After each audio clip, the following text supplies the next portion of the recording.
There's been an awful lot of publicity about this. Many people got in touch with me before and said, want to know what you think about The Witch, and predicting what I would. So the story is basically, it's Robert Eggers' debut as writer-director. He won a Sundance Prize. And it's a film set in 17th century New England. At the beginning of it, we are introduced to an English family who are cast out of the puritanical community, or they leave the puritanical community amidst which they are dwelling.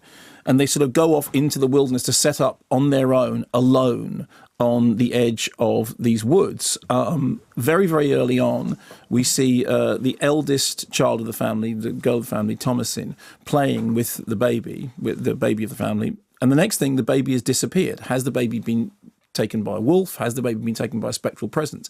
The family starts to believe that in the woods there is a terrible evil. And in fact, the film at the beginning appears to show us that terrible evil. Very, very early on, we do in fact see a sort of, a ghoulish figure that it seems to be set up that this is absolutely what's happening. But then as the film progresses, you start to question what it is that you've seen.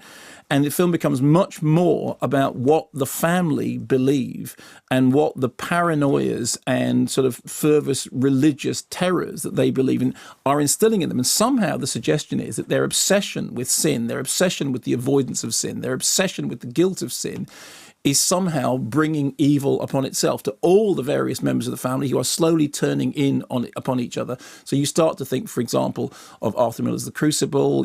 I'm thinking to some extent of the Aldous Huxley book, The Devils of Loudun. The director himself has said that the key text for him in putting this thing together was The Shining and also Cries and Whispers, Ingmar Bergman, which I think tells you something very interesting about it. Here is a clip which I have to say it's quite good atmospherically and tonally. It's rather creepy. One of the children apparently under the influence of this brooding evil. My Lord! My Jesus! Save me! They can't cry! Devils! I am thine enemy! Wallowing in the blood and filth of my sins! The Lord is my shepherd, I shall not want. He maketh me to rest in green pastures, and leadeth me by the still water. He restoreth my soul, and leadeth me in the path of righteousness for his name's sake. For yea, though I should walk through the valley of the shadow of death, I will fear no evil, for thou art with me.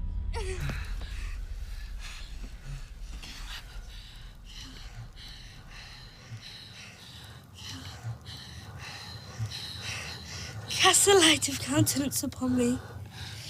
Spread over me the lap of thy love. When was the last time praying sounded that creepy? So very Arthur Miller.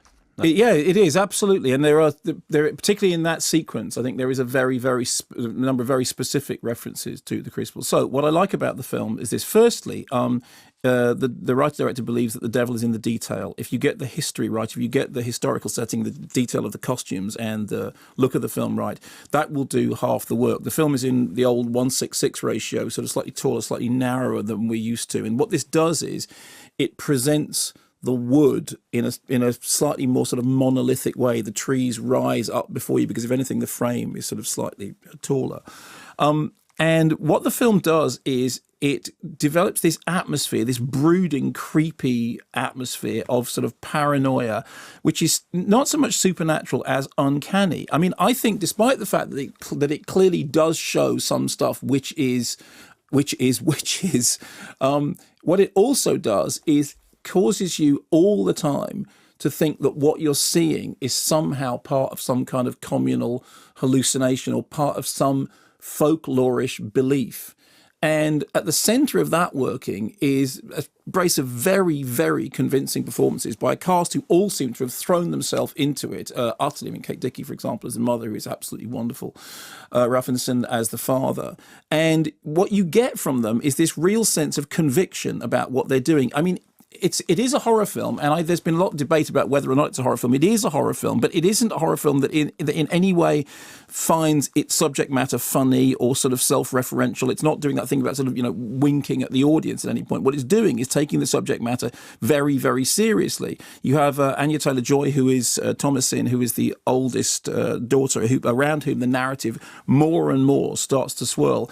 And you begin to see what's happening through her eyes and also what's happening to her through her eyes. The film is about projected ideas. It's about paranoias and phobias. It's about the smell of the landscape, the paranoid atmosphere of the time. And as somebody who really has no patience with, loud bang, cattle prod, jump scare cinema, I was really delighted to see a movie that was willing to take its time, that was willing to underplay.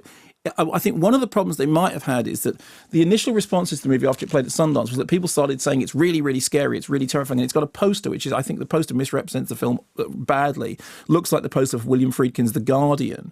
And it's not that film. I mean, in many ways, it owes more to a film like Hans Christian Schmidt's Requiem than it does to a movie like The Guardian. It's a movie in which there is absolutely, supernatural stuff appears to be happening on screen. But as you watch it, you almost think, well, this is like a Magic Lantern performance. Or everything that I'm seeing is somehow some kind of hallucination, and it's constantly grounded in this family's plight, in their loneliness, in their isolation, in their turning in their hunger, in the fact that the crops are failing. There's a suggestion that maybe the whole thing is happening because it's an ergot-induced hallucination. It's a what? It's a fungus that can grow on rotten crops and can create hallucinations, and it's one of the things which is often suggested when you get mass outbreaks of hysteria, that somehow it's being produced. The thing about the film is people will take from it what they bring to it. People will see in it what they want to see in it. People will believe in it what they want to believe in. I really liked it as an interesting piece of really well-researched, solid psychological horror. Other people will feel very different, and I think that's its greatest strength.